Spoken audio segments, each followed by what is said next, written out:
Well, welcome to the Shepherd Heart Leader podcast, where we explore topics that help strengthen your ability to care for those under your leadership. Now, today we have Brad Dennis on the program, and I'm so excited for you to hear from him again. We had him on about 9 months ago with Mike Bartell, and we talked about finding God's missing kids. And so today we're going to have a conversation with him and talk about the shepherd-hearted part of this work. So, Brad, welcome to the podcast. Thank you. So glad to have you here. Yeah. Back in Minnesota. How's it feel? Minnesota. Listen to me. I'm even saying it right. Did I say it right? In Minnesota. Yep. Oh, you got it. Minnesota. How about that? You got that little accent in there. So it's been a little bit since you've been on the program. Maybe tell the listeners a little bit about yourself and your family background and what kind of work you do. Okay. Well, yeah. It's a ministry lifestyle, and it's been going on for quite some time now. So a little bit, I'm retired military, spent 20 years in the military, retired out of the Navy as a Master Chief, did some things there. While I was in the military, I was also doing search and rescue on the side, volunteering, and that has a tendency to kind of grow. Got into ministry while I was still in the military, became a youth pastor at a church. But then when I retired, I helped friends create an organization that would search for missing children. Part of search and rescue, but it was more geared towards kids that had been abducted. And that led to kids that had been trafficked. And so over the last 23 years, we have been doing that full time at one level or another. My wife and I founded a nonprofit out of Florida, as well as partnering with a good friend of mine, Michael Bartell at Free International. And what's your program named out of Florida, your nonprofit? Oh, yeah, it's a nonprofit called Called2Rescue Ministries, and it's there to equip, empower, and engage local communities in the fight against human trafficking and to take a stand for their missing. So when you said you started another foundation before that, looking for kids who are abducted, how often does that happen? How often are kids abducted versus runaways? Yeah. Well, so we'll start backwards. And so the way to start backwards is that every day, 2,300 children go missing in America. So 2,300 times a day, kids are being reported as missing. Obviously, that's huge. That's a lot. If you try to take it and peel those layers back and take a look at how many are runaways, how many are abducted, you have to kind of also figure out what are the abductions. So we have parental abductions, which is obviously a huge issue here in America, and those kids are at extreme risk as well. Then we have non-familial abductions. These are people that know the child, but are not like their biological parents, and they have abducted the child. Most of the times, those don't end very well. And then you have the stranger abductions. And the stranger abductions, we don't have as many. I want to say that we average probably around 300 a year, give or take. However, most of them do not turn out very positive. And those are just the ones that are deemed non-family stranger abductions right from the jump. So sometimes they are claimed to be runaways until we find out through investigation that it was something worse. Wow. So in America, I mean, you said there's 2,300. Yep. Is that more than other nations, or is that typical? Well, I mean, some nations are even worse. I want to say South Africa and a couple of the countries right around South Africa, their numbers per capita are probably worse. But 2,300, I meant, it's a lot. If one is too many, then 2,300 is obviously way too many. So you find your niche in what kids you're looking for. Where have you found your niche? For me personally, it's in the child that feels that life has abandoned them. These are the runaways. These are the throwaway kids. These are the kids that people don't invest a lot of resources into, departments, agencies. Those are the kids that are more likely to be the kids that are being trafficked, more likely the kids that are going to be snatched for some ulterior motive because now they have real needs in their lives like survival and safety and security. And unfortunately, they're easy prey. No. So you said you work with Free International. Tell the listeners what you do for Free International. Sure. Free International, Michael Bartell, Denise Bartell out of Las Vegas. I think they just celebrated 20 years doing the work, which is amazing. But for Free International, I am their educator. So I'm in charge of setting up our education programs as well as being in charge of our Big Search. Our Big Search is our week-long event task force operation with law enforcement in various cities around the country. So you're in Minnesota. Explain why you're in Minnesota for a week. Well, so I can learn how to talk. So you can learn how to talk. Yes. So I see you got a nice Emmanuel sweatshirt on. That's right. I am sporting. sporting. I'm part of the team now. There you go. Right. So in Minnesota, we've obviously have some amazing church partners here that have been supporting the ministry, but they have also been supporting and investing in a different way by deploying and coming out to our areas when we are running these searches and being a part of the canvassing efforts, the missions trips, pieces of it. And many of them have wanted to take it to the next level, to become actual shepherds with us, travel around the country and be embedded in our different roles when it comes to a big search. So this is the first opportunity here. This is our second big training. It's our second big training. I have to be careful the way I say my words because then you're going to hear my North Carolina accent come out.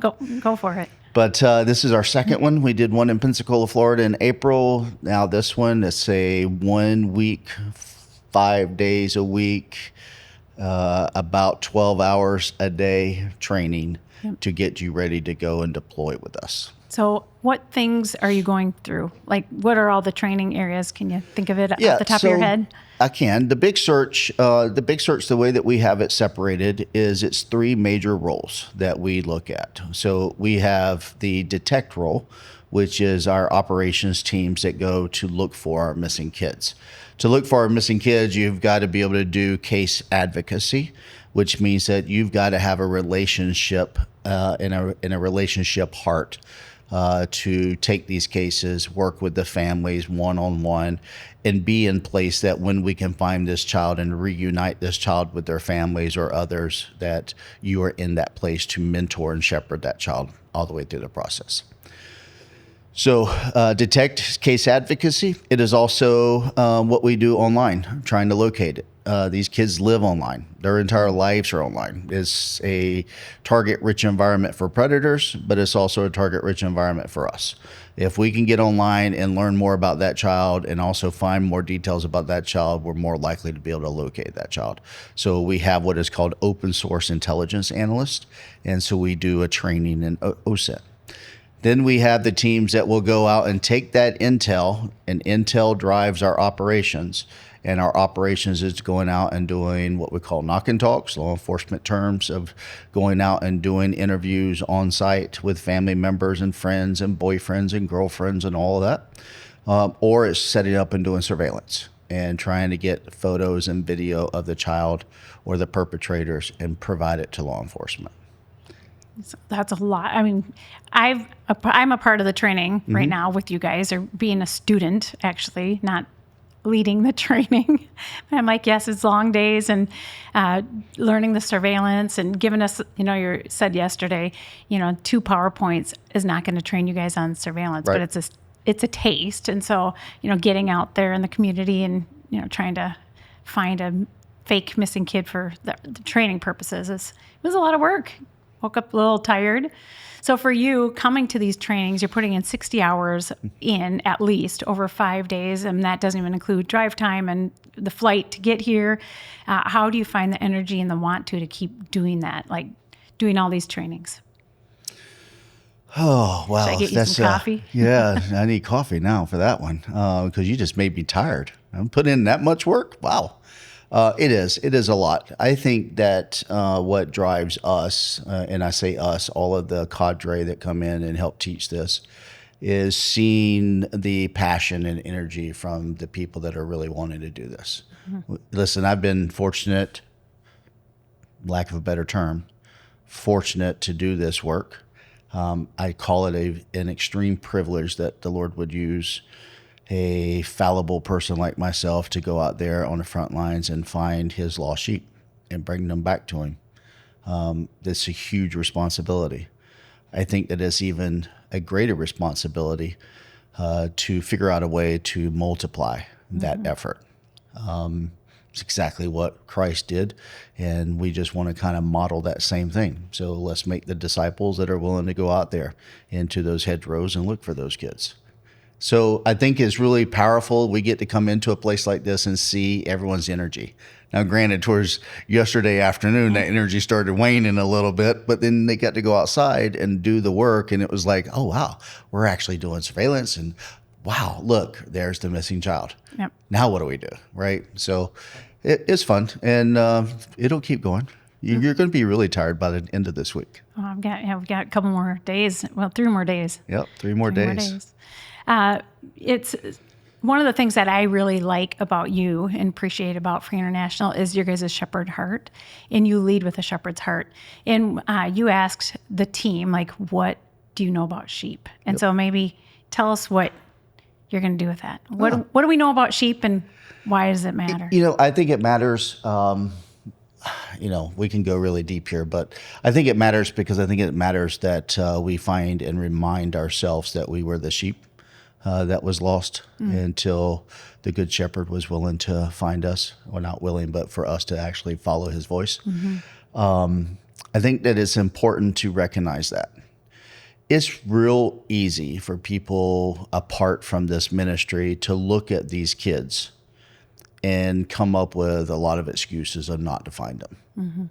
It's real easy to lay labels on these kids. It's real easy to lay labels on these activities that are happening. I want you to look past labels. I want you to see that that is a lost sheep that needs to hear the voice of a shepherd. Sheep are dirty, nasty, filthy creatures. So is ministry. It gets dirty, right? Oh, yeah. And if we understand that, then we're willing to walk out there in that mud and muck and look for that one. But there's also something very tangible and very powerful when we begin to realize, and this is just my way of making sure that each of you understand that I get it, that you have realized that the needs of the one outweigh the needs of the 99. You leave your church, your flock, you leave your family to travel clear across to Las Vegas or wherever we've asked you to come to go and search for that one that is not someone that you knew, not someone that you're related to, not someone that is a part of your congregation, but you recognize that that child is someone a part of God's congregation, and they're lost and they need a shepherd. And I think that it's important to be able to recognize that in our people, and our people to be able to recognize that there is a real sacrifice that you are making, because that's what ministry is. I remember the first time I went out to Vegas to observe the operations, and you guys sent me on a ministry call to a gal's house. She was 16, and I had a chance to pray with her and pray with the family. And I mean, the unbelievable poverty that they lived in, it was very eye-opening for many people on our team. They're like, we did not know this level of poverty existed in America. And going to a home that was a hotel weekly that was boarded up, and that's what they called home, and asking the 16-year-old, what do you want to be when you grow up? And she just started crying. It was like she'd never been asked that before.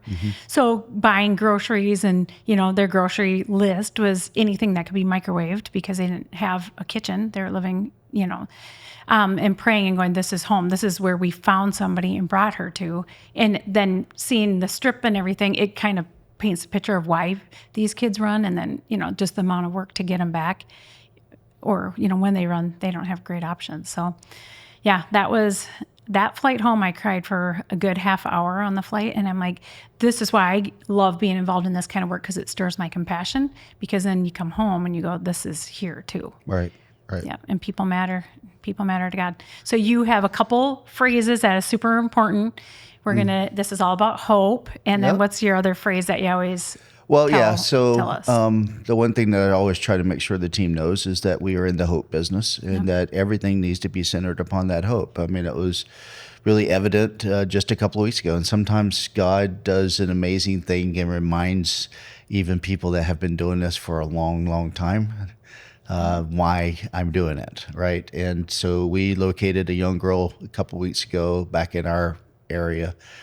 And as I was sitting there talking to her, I mean, there was just no hope. I mean, you could see it. I mean, there was a lot of vacancy. There's a lot of abuse. There's a lot of hurt, a lot of pain. We're trying to come up with what's the next best step and the next solution for her. And somewhere's in the middle of that, I just asked her, because all she had on was just some, not even clothes. She said, these are clothes I found out on the street. Oh, wow. And I said, do you have anything with you? And she says, I have a small little bag that I've been carrying for the last 3 weeks. And it's got clothes that I found up underneath a Goodwill bin she pulled them out of. That's what she said. I said, well, before we go to the shelter that we're going to place you at, right? Before we go there, do you mind if we take you to Target and let you buy some stuff? Of course, she was kind of dismissive of it. So anyway, we drive to Target. We're walking in the store, and she just stops me. And she says, why are we here? Wow. And I said, we are here for you. And this is your chance to go and get whatever it is that you believe that you need to start the next step in your life. She says, what does that mean? I said, what that means is whatever you need in this place right here to help you start the next step of your life, that's what we're here to provide. Because sometimes you need to know that there's hope on the other side of this. And so she wrote me a letter. It was a beautiful little letter. And in the letter, she says, it's the first time that someone ever took me to a store and said that we are here for you. Wow. And then she went on to tell us that I did not tell you guys this, but when you guys came and banged on the door and yelled out my name and said, we know that you're in there, I had literally just prayed to God 5 minutes before, please send me someone to help me. Wow. Because I knew I couldn't help myself. Amazing. Being an answer to prayer. Yep. So we are in the hope business. The other mantra that we always carry around with us is that you never step over one need to get to another need. We have people travel all over the country to participate in this. They see a movie on TV about human trafficking. They want to go do something about it. And it rarely looks like the movies. It looks like abject poverty in the middle of some place that is known for money and cash and everything else. And you realize that there's little 8, 9, 10, 11, 12, 13-year-olds living the way that you saw them. Yep. You may wanted to go and rescue someone out of human trafficking, but if you stepped over that 12-year-old that you found in that apartment or that rental hotel that day because she did not look like your prototype, stereotype trafficking victim, then you would have missed the opportunity that God laid in front of you. We've had it where we've had people, our teams out, and they have found someone passed out due to an overdose. We have Narcaned them and brought them back to life. We've done that the last 2 events we've had. Yep. We've saved lives just the last 2 events alone. We have come across, we did an operation in Orlando one time, and one of the men that came up to us was a homeless man that just wanted to know why we were out on the streets. When we told him what we were doing, he just broke down in tears and started crying. And he's in his 40s. And he said, I ran away when I was 14, and I've been out here ever since. Oh, wow. I've been living with drug addictions. I've never graduated school, never thought that there would ever be anyone out there looking for me. And you guys are out here looking for people. How can I help you?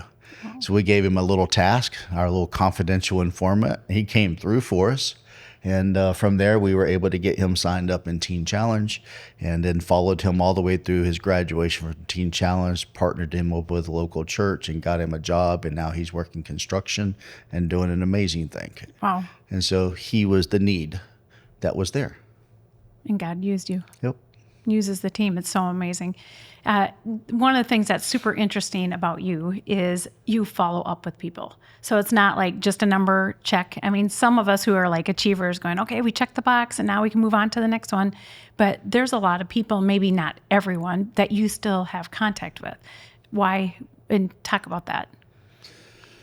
Yeah. I mean, I think that's the key to all that we are trying to do, because that's, I mean, when you look at it, when Christ gets a hold of us, he usually gets a hold of us because we are really in the midst of all of our mire and our suck.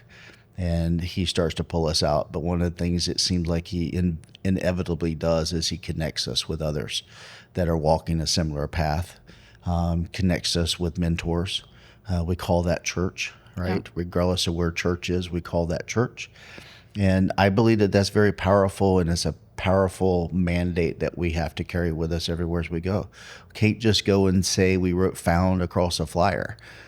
How do we help you move, create a new normal in your life? This thing that you've been a part of is not it. And how do we help you shape what the future is going to look like? It's a hard thing. It's very taxing. You have to see it as this is about the one, even in this context, and it's not about the 99. I may have 99 names on my list that I need to go look for and search for.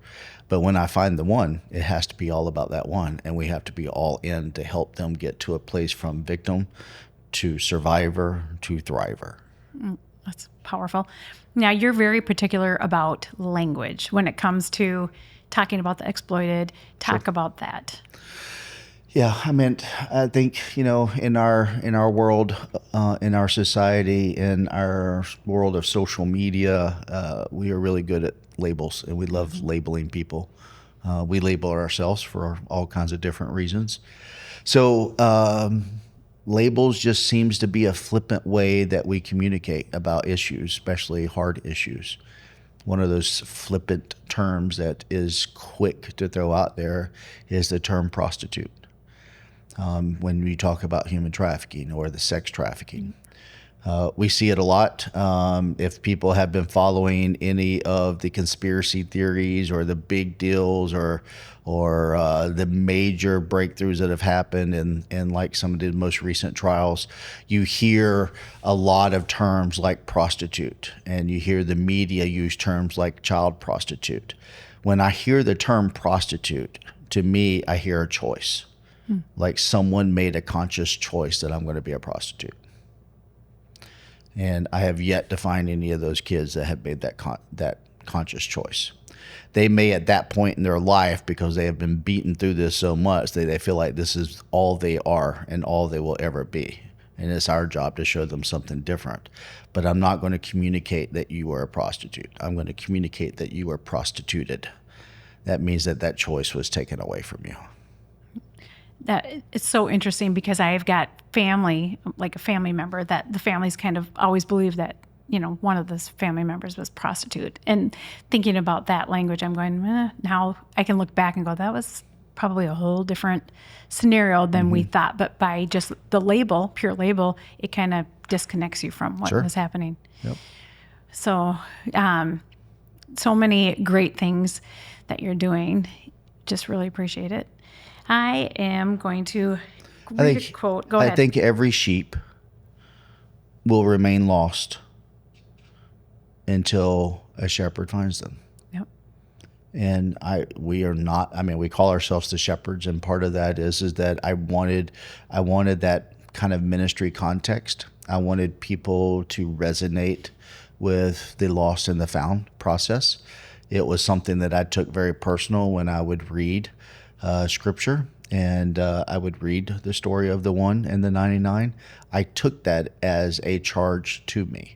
What man amongst you that does not have 100 sheep wouldn't leave the 99 in a good pasture, like I leave my family every time, to go find the one that is not? Right? And so that was a personal charge to me, a calling, a mandate that was laid upon me. And so I used the shepherds for that. I wanted that to be conveyed to every person that we located, that you were worth this. I think some of the most powerful moments that we have had is when kids look at us and they're like, why are you here looking for me? And Jodi gets to say, I came from Minnesota to your town to look for you. And how that feels to that child in that moment, that feels like that they have been forgotten, that they have been abused, that they are broken, that they are not worthy, that they have all these negative labels, that they've been working all night long in a skimpy outfit and big heels while these guys are standing over them and watching them, and all these people are driving past them with all their judgment in their eyes, and this lady gets to say, I came from Minnesota to find you. It's powerful. So powerful. Such amazing.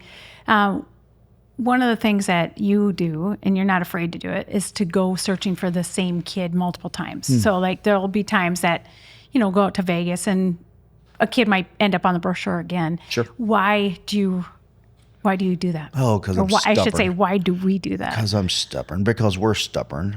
You're stubborn to have to put up with me in my training, that's for sure. But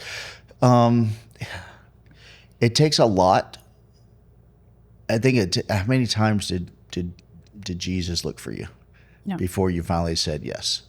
How many times, whether it was something that happened early on in your life or you kind of did the rededication over and over and over because you'd keep wandering away and finding yourself stuck down in another pit. And yet he kept coming and kept coming and kept coming. I mean, he's relentless because you are his. And we should be as equally relentless. But the practical side of that is many of the kids, even when you pull them out, do not realize they needed to be rescued. Yep.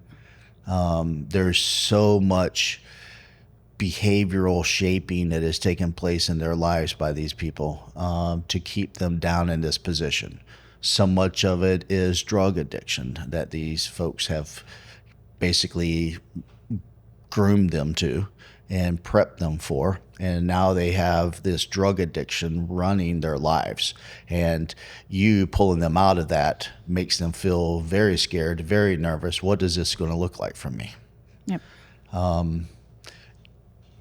All it takes is the one time that it finally breaks through, the one time that you were there because you've been there the last 5 times and the last 6 times and the last 7 times. And they see that you are still constant in their life and that you are not abandoning them too. Is the time that they finally say, yes, I want this help. Did they ever get tired of you looking for them? Oh, yeah. And then finally it works? Yeah, finally it works. I mean, I've had, we mentioned it in class, I think today or yesterday. I don't really remember now. But I've had a couple, but one in particular, Samantha, little girl, she's 13 when we first started finding her and searching for her. And for many, many years, I would always give her my phone number. Mm-hmm. And invariably, she would run from the shelter, run from the program, run from the placement, and go right back out there. And before you know it, she was right back into all of this all over again. And, whether it was a beating, whether it was a drug addiction, whether it was just too much abuse, she would start texting me. And she'd text me pictures of her black eyes. She'd text me pictures of the beatings, whatever. And she'd say, Brad, stop searching for me. And, I know, and and your listeners and people that are watching this would know that that was a cry for help. Mm-hmm. And you just keep going over and over and over. And, our job is to sow, and that's what we're doing. Not to reap, just to sow. Some sow, some water, and some get the increase. Yep. So there was a video that you played about a girl, Lisa, right? Was that her name? Who was giving us some advice on how to speak to people who were searching for victims. That was pretty profound. But she just talked about that the kids are always running from something or running to something. Speak to that. Yeah. So it's all about the needs in a person's life. I meant, if anyone ran away back in the day, if you're a little bit older, longer in the tooth. Did you ever run away? I did. I sure did. I thought about it. I sure did. And when we did it, there was a need. Yeah. And there was. You were either running from something. Maybe it was abuse. Maybe it was a sense of abandonedness, hopelessness, whatever it was. Or you're running to something. Maybe you needed and felt like you needed love and attention and affection, safety, security. Maybe you're running from something that was happening in your home and you're running to it because it was absent in your home. Whatever that is, a predator on the streets is looking for that vulnerability.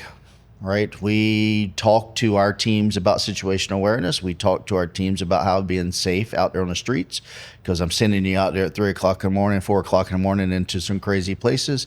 You have to make yourself look like a hard target, right? And you do that by your hypervigilance, by your situational awareness. You're switched on the whole time. Your needs have been met. You're out there to look for others. A predator is doing the same thing. So he's switched on, doing all the same stuff, but he's not looking for you, the hard target. He's looking for the soft target, the kid that is out there that is lost, that feels like they are abandoned. A lot of traffickers will use Greyhound bus stations because kids will run away. They'll hop on a bus, go from city to city to state, and they'll get off that bus and look totally abandoned. And that pimp will just drive on them up and offer them the world. And they'll take it because they have real needs: safety, security, place to sleep, some food in my belly right now. And they'll start meeting the small needs to get to the point of the bigger needs: love, attention, affection.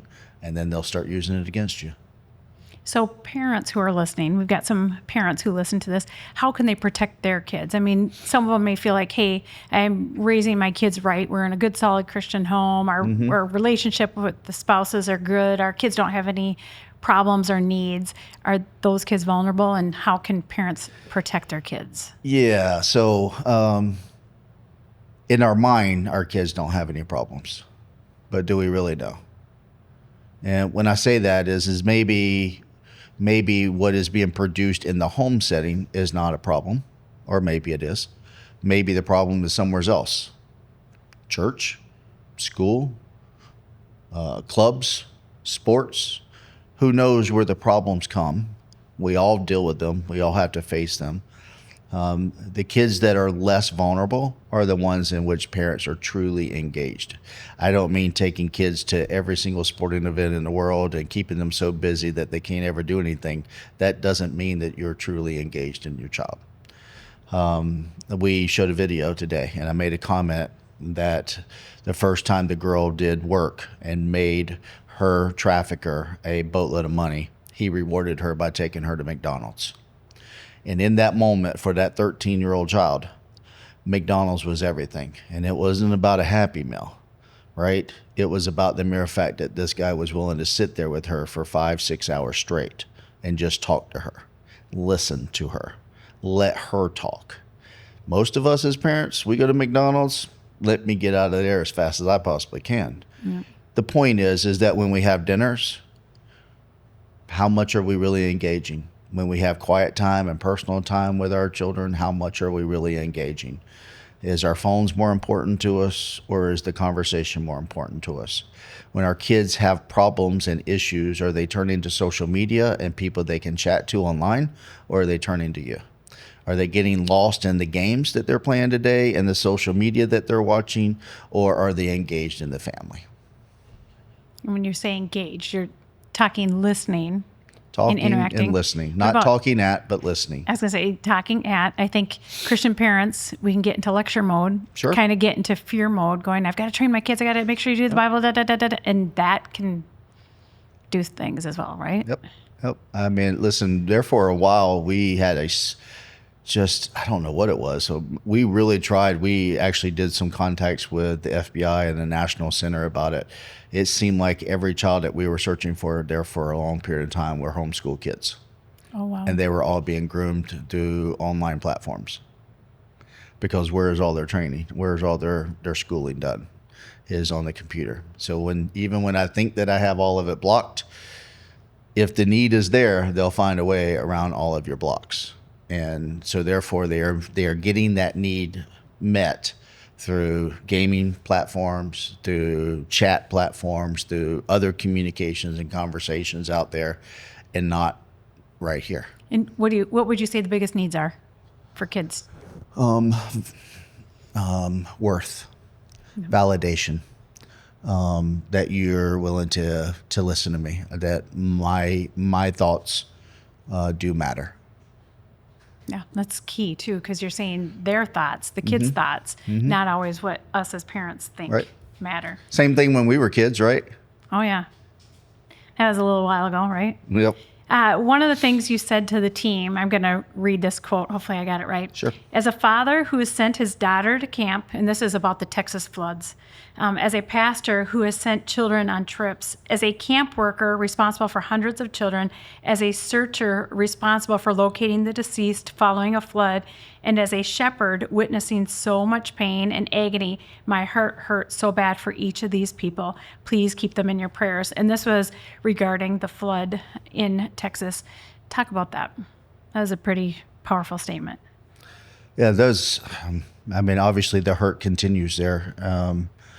Just as the news continued to flood in, it just kept getting worse and worse and worse. I think anytime that you see kids, involved and engaged in a disaster like that, it's hard to take. It's really hard for us that have been doing this. I mean, I have been a canine handler for 30 plus years. I have deployed my dogs on pretty much every disaster up until the most recent ones when I retired her. Just came back from Hurricane Helene up in the mountains and working up there with some folks doing a lot of the same similar work. And then you sit back and watch this there on TV. Part of my statement is just to center our team and make sure that, as frustrating as it can be, sometimes you get frustrated because you want to go and help. Sometimes you get frustrated because you read too much on social media and too many of other people's negative opinions about everything that's going on, because nowadays everyone's got an opinion. That can lead to more frustration. Frustration about the fact that we still have over 100 plus still missing. Whatever it is, we can't control that piece, but the piece that we can control is through our prayer life. Yep. And if we can place ourselves in those positions, easier for me, frankly, just because I have been in all those different positions that I mentioned there. But I think all of us could find ourselves in any of those positions, or at least one if we are a parent. Yeah. That there's going to be times that we have sent our kids away where we are not in control of the setting, every day to school, every day to youth group functions, to camps, whatever, that we are entrusting all of this to take place, the safety of them and their return. And unfortunately, sometimes that doesn't happen. So yeah, it was very difficult, still very difficult. There still may be a chance that I end up going, but I'm only going to go just because I don't have a canine in that position right now to go support another team. I do believe one of the things that really does need to happen, and it was one of the things that I found myself doing more during Hurricane Helene, is just providing comfort and a personal individual there with the first responders that were there. Easier for me because I am a first responder, so I know a lot of the people out there already responding, but they could see someone in me. They knew that I have done the things that they were out there doing now, and that they could share what they were seeing with someone that they could trust. And that's a very difficult thing, because you just don't know what you're seeing when you're out there until you actually do it. So what do you want your legacy to be in this type of work? I've never really thought about that one. Don't get to stump you very often. You're the one always asking all the questions. I guess that despite all of his flaws and failures, he recognized just how much God truly loved him, and that in the end, he tried to be love that showed up. Yep. It's just something that I've been kind of working in my own headspace, is just those three words: love shows up. One of the young girls, it's been a minute now, probably about a year ago. She was a very blunt young lady. She's about 14, very street smart. And she was like, "Why are you here?" And so, you kind of give her all those little churchy answers about why we came here. And she's like, "Yeah, but why are you here?" I'm like, "What do you mean?" She's like, "I mean, you got some TV crew following you around. You getting famous for this? You doing any of that?" And I'm like, "No." Some podcast or? Nope. I said, "I've been on all those TV shows way back in the day. I don't care anything about that stuff." I said, "No, I'm here because of you." And she's like, "Yeah, I don't get it." I said, "All right, well, let me put it this way. I have been into some really rough spots in my life. Some at the hands of others, some at my own hands and my own doing. Stupidity. I said, each time that has happened, I have been fortunate enough to see and recognize when love truly showed up in my life. And she's like, what does that mean? When love was so overpowering that they were willing to overlook all those flaws and failures. I said, sometimes that's been my children. Sometimes that is my wife. Sometimes that is my team and other people around me. But every single time it's been Jesus. That the love was so strong despite everything that I did against love, that the love was so powerful and so strong that it was still there. It still showed up for me. I just want you to know that love is here and love showed up for you. Well, that's Christ's love, and not a lot of people get to experience that. Yep. I mean, through others. And I think that that's powerful, and I think everyone deserves that. I think every single person deserves it, and everyone can receive it if they're just willing to open themselves up to receive it. And that's why you have a shepherd's heart, because everyone deserves love. Yep. Any advice or thoughts for shepherds? I guess we'll go two things. How can churches and people get involved in this kind of work? What's the first step? And then any last advice for shepherds, how to stir that shepherd heart? Well, I think for anyone that wants to get involved, we are trying to create that space. And that's a very difficult space to create, honestly. This isn't a ministry in and of itself is messy and nasty and dirty, and we talked about that, but at times it can also be very dangerous. And you're also working in a space that is predominantly law enforcement centered and oriented. So you've got to have some training, but more importantly, you've got to have an understanding of what our role can be and what our role should be, and not what the role is that you think you want it to be. A lot of people watch the TV shows and are ready to go line up at the hotel door and kick in the door. I'm sure you have people on here that have mad skill sets in the past. So do a large number of our team members. And the difference is that they've recognized that those skill sets have to take a back seat to the fact that we are here to minister. And sometimes that ministry is to the law enforcement that we are working with. And sometimes that is the ministry on the streets that we have now gained their trust that they are allowing us to do. But if we try to take matters into our own hands, we're only going to mess that up. So right mindset, right? And be willing to submit to the training and be patient with us, because this is a growing thing. I mean, in the last, I think it was 5 years, right? About 5 years, 4 years, 4 years. No, not even that. It's been 3 years. What is this, 2025? 2025. Yes, 2022 is when we formed the Shepherds officially. Really? So I got on pretty on the early stages of this. 2022 is when we officially formed the Shepherds. We had been doing some of this work beforehand. Yep. But even then, it was a very small team. I mean, we're talking 6 to 10 people. And then we had another organization that would bring in about 6 to 10 people, and then we were all work together and go out and do this stuff. Now we are sporting close to 40 people every time we go to Vegas for a week-long operation with law enforcement.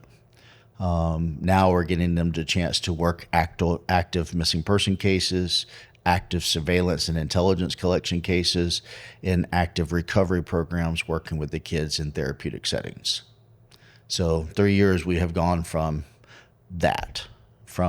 sitting in a little van of about 6 people trying to go find kids to now having these multi-layered disciplined approach to this.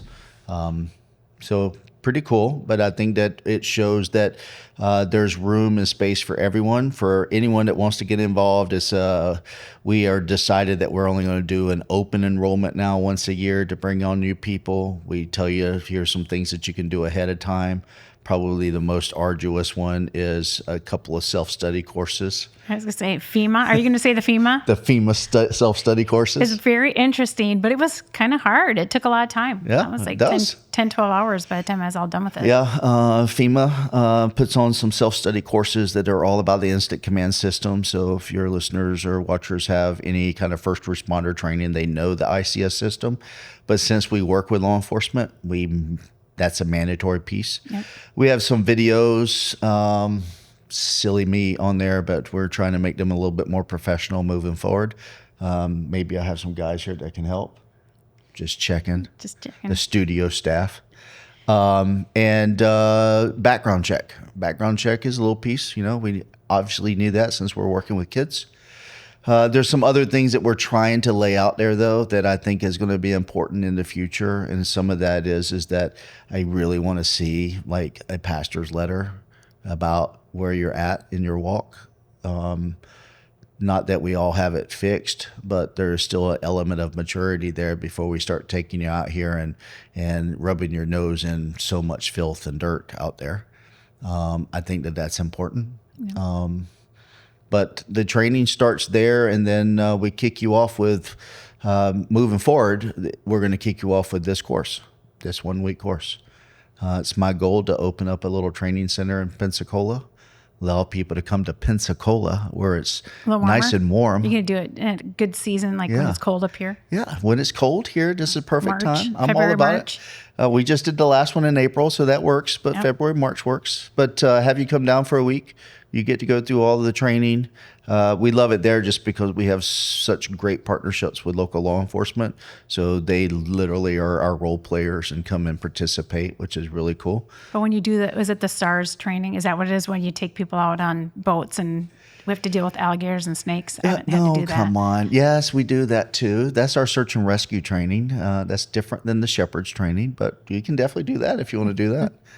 I think you should sign up for that one. Do it in Minnesota with bears. The Moonlight Crew in the swamp. Yeah. Just shine your flashlight, see all the alligator eyes out there. Oh, I don't know. It's a great thing. I might have to stop my training at this level. But that's the first stage of it. And starting next year, we will open up a similar training like this. Be a few pieces that we're going to keep out, but that could be for anyone. Any community, any church. Maybe you don't want to take to the shepherd's level, but you want the training and you want the understanding of all the issues. We're going to do that, but part of the last 2 days is going to be, instead of some of the surveillance stuff, although you will get a chance to do it, is how to develop a preventative education program. And we're going to let you actually do a preventative education program in one of the areas that we are already working in. And so that way you can be able to take something directly from the training back home to your church and be able to start it up. That sounds amazing. Any last words for Shepherd Heart leaders, how they can stir their heart to care for God's lost sheep?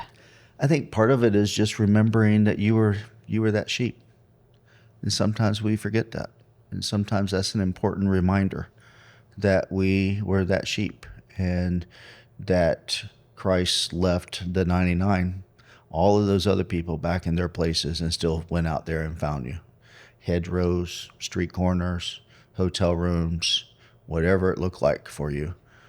And he came and found you. And that to me is the calling and mandate that he put upon all of us. Be a shepherd that's willing to go out there and introduce the lost sheep to the good shepherd. Yeah. Well, thank you so much for such a great conversation. Thank you for stirring my heart continually to be a shepherd-hearted leader. So glad to have you on the podcast today. Thank you. Thanks. Well, thank you so much for listening today. We always love to hear from you. So we love to hear a comment. Please like and subscribe and share this episode with friends. We will leave links in the comments where you can get more information about how to take your next step and more information about Brad's ministry. Until next time, keep leading well.